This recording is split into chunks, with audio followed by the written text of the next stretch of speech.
disconnect the battery. So get to the battery in the back, just use a 10mm socket, remove the negative cable, loosen it up, just slide it off and out of the way. Make sure it doesn't arc out on there. I'm going to take this cover off. I want to take these 4 screws out. I'm going to use a T30 socket. Grab the cover, slide it off, and take these 2 screws out. Use a T30.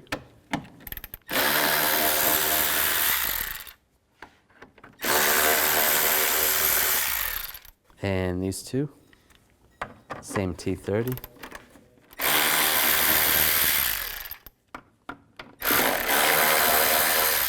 And just grab right here and just slide it out. You can grab this intake duct right here. Just try to pull it off.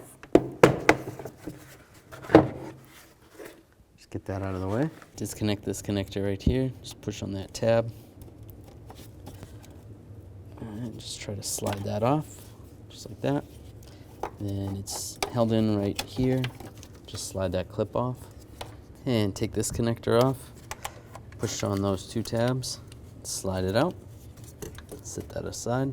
And there's a screw right here. Just use a T25, remove that screw.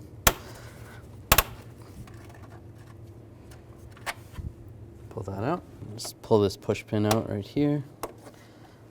Just grab this fan shroud and just slide it up. Be careful of the radiator. The coolant level sensor is located right at the base of this reservoir right here. Now, we have to take out the reservoir to get to the sensor because this power steering line is in the way. We could take that power steering line off just to get to the sensor, but that might be more of a pain. So, see if you twist the sensor, it hits the power steering line. So, we're going to take the reservoir out to do this. Disconnect this connector right here. I'm just going to use a pocket screwdriver. Slide that clip out. Use a straight blade screwdriver, loosen up this worm clamp, and then slide this snorkel off.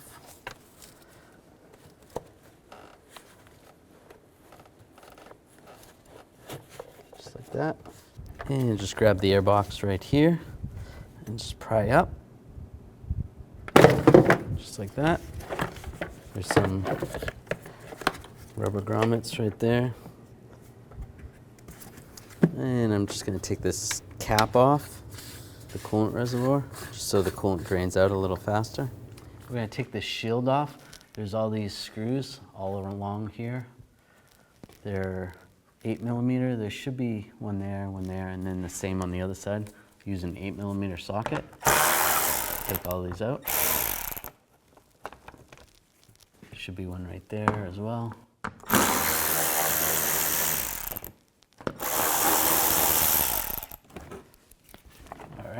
And then just pull this down, slide it back. And I'm going to find the coolant drain right over here. And I'll just use a Phillips head screwdriver. Make sure you have a drain bucket underneath. There we go. At the base of the reservoir, I need to pull this clip out.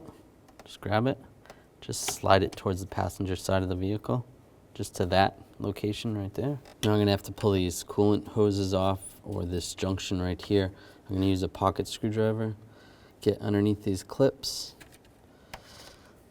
right here, and just slide it up. And same with this one right here.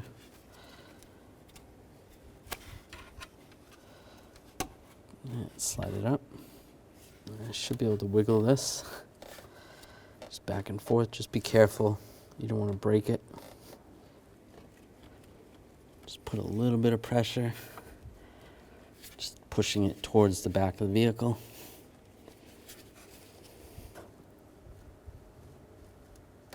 And there it goes. Just be careful. Don't force this too much. And that's good. All right, on this bottom clip right here, just use the pocket screwdriver, slide that up, and do the same. Take this hose off. You could use a little, use a straight blade screwdriver or a or a pry bar. Just pry that one out a little bit. Just be careful again. All right, now we're just gonna rock this back and forth, pull a little bit of pressure upwards. Remember, don't pull too hard. There is a connector that's still connected, the electrical connector for the level sensor. So just a little bit of pressure, rock it back and forth. All right, and eventually that'll pull up. And you can disconnect the connector right there. Just push down on the tab. And slide that out. Pull the whole thing out. To get this level sensor out, you're just gonna grab it. You're gonna twist it to the right or clockwise, and then slide it out, just like that. Take the new sensor, slide it in, twist it to the left, counterclockwise, lock it in place. Just lubricate these O-rings. Just gonna push this clamp down like that. And make sure you connect the electrical connector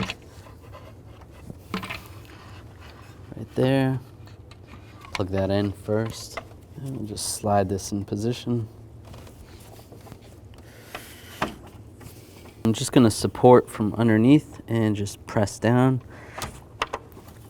And make sure that's locked in place. It looks good. Slide this on, lubricate that. And same with this hose.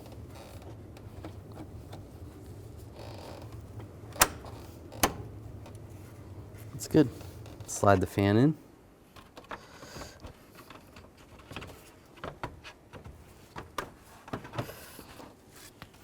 There's some slots down below you need to get lined up. Just make sure you grab the fan and try to pull towards the back of the vehicle and make sure it's in there properly. And this bolt's gonna go right here. Connect the connector, lock it in place, lock push pin up in place, and connect that connector right there. And just push this little retainer tab right there. Take the air box, just line these two grommets up with these two tabs right there. Make sure you pull the wire out of the way.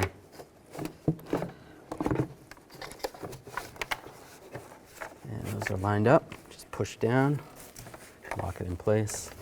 Take the hose, line that up, connect the connector, lock that in place, and just tighten down this worm clamp. And take this air intake and just slide it in position.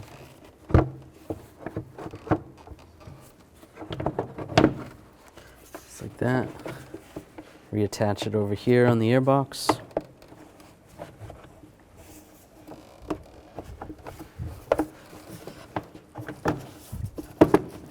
That's good.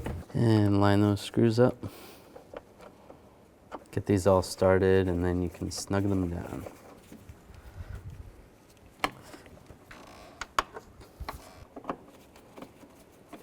And slide this in position.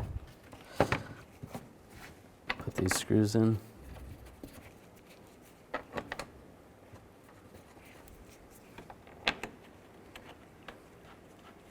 And tighten those up. And put the drain plug back in.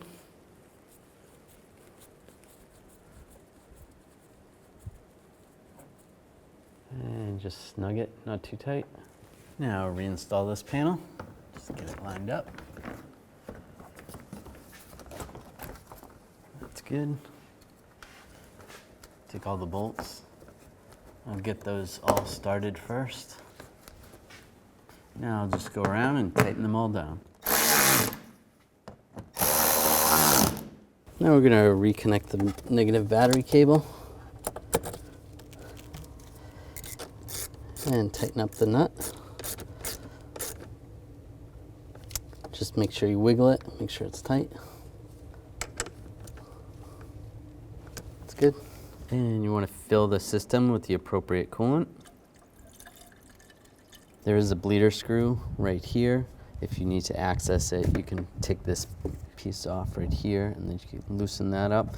And when coolant comes out of there, then you can close it up and make sure this is topped off right here. There's a little key here telling where the min and the max is. At this point, I'm going to start the vehicle up, let it run, let it idle for a little bit, let it stabilize. Then I'm going to put the coolant cap on before it gets to operating temp. So the coolant level dropped a little bit, so I'm going to top it off.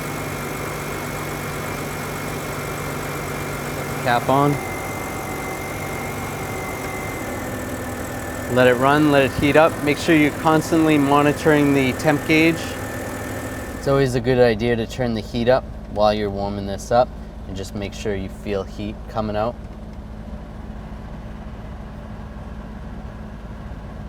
Especially when the temperature gets up.